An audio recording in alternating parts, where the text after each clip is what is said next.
Just a young gun with a quick fuse. I was uptight, wanna let loose. I was dreaming.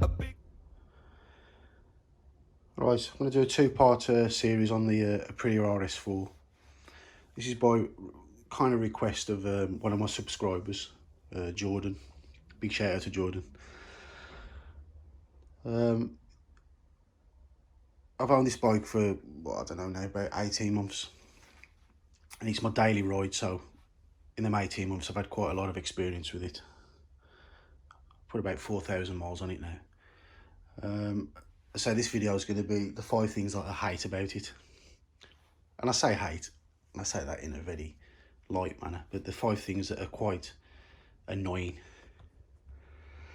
I think the first thing that I'll say is the clutch on it. The clutch on these is just really noisy. When you got it in neutral and it's just ticking over, you'll think there's something wrong with the clutch, because the drive bearing, it just the thrust bearing, I think it's called, it just rattles like mad. But once you put it into gear and you start actually riding, it does go quiet. But when it's in neutral, it'll make like a it's really noisy. I'll actually start it so you can hear it. I mean, the exhaust might make it a bit too much noise, but let's put it into neutral.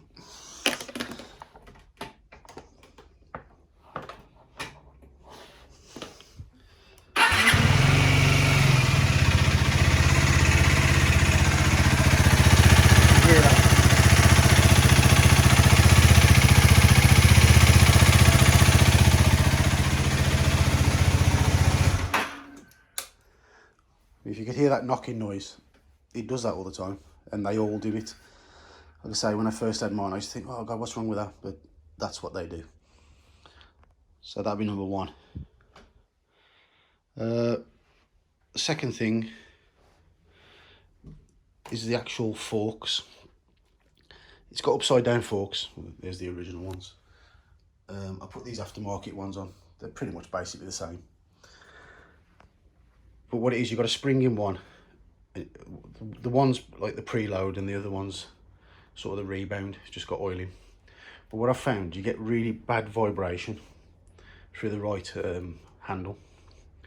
It'll actually give you, if you ride for more than, like, say 10, 15, 20 miles, you'll start getting really bad, that sort of like, you know, your hands go numb, tingling.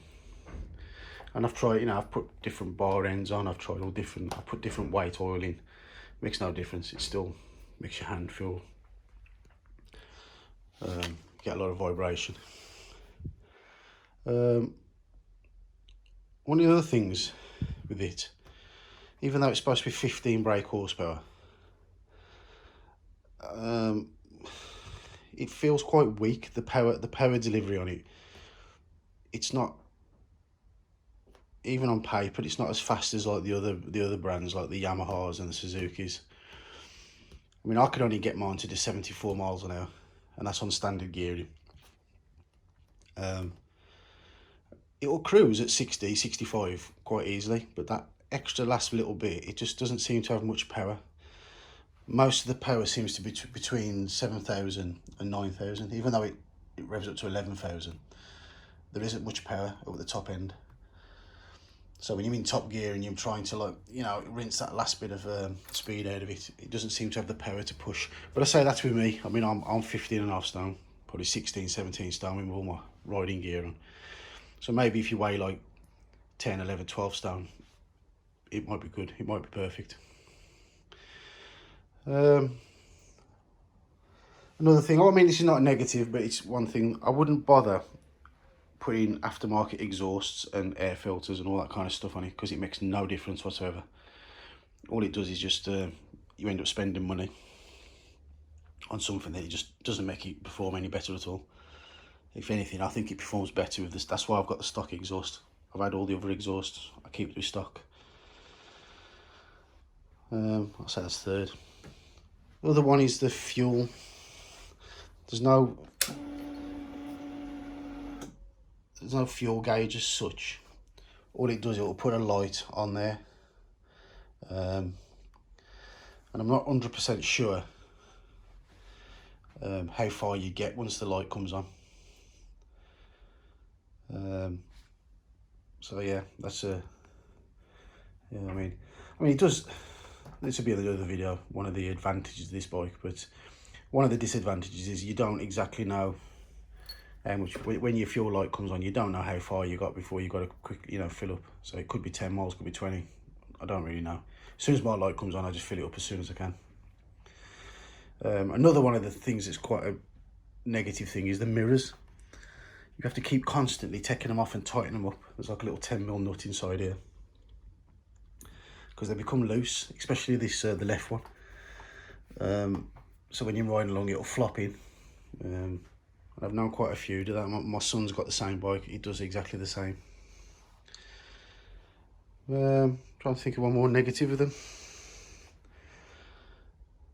I mean, what else could it be? That's pretty much, I think, on the negative sides of things. I'm going to do another video of the positives. But yeah, I mean, with the negatives, there isn't much to it. I mean, if you bought a brand new one, I think the initial price, I think they're overpriced. For how much you pay for a brand new one, I think, what am they now, about 4,500 or something like that? I think that's a lot of money, because I mean, essentially all it is a Derby GPR 125, but it's got fuel injection instead of carbs, so it's pretty much the same bike. And the Derby GPR was quite a cheap bike, because a lot of the parts of the Derby GPR are interchangeable with the Aprilia. But yeah, apart from that, I mean, the finish seems to last quite well. I mean, I've read this all through the winter, through the summer. It still looks pretty tidy. The standard tyres that come with it are more right. And I mean, it is good for if you do a lot of like town work. It goes through the first 4 gears quite nicely. It gets up to about 45-50 mile an hour really easily, and it will sit at 50, 55, even 60, really smooth, and it will just fly along at that sort of speed. But if you want something a bit more performance, as in 125, then this is not really the bike. They're a bit weak when it comes to the actual performance of them. But anyway, that's the 5, I think it was 5 things that I say hate about the Aprilia RS 125. Anyway, thanks for watching. Until next time, bye.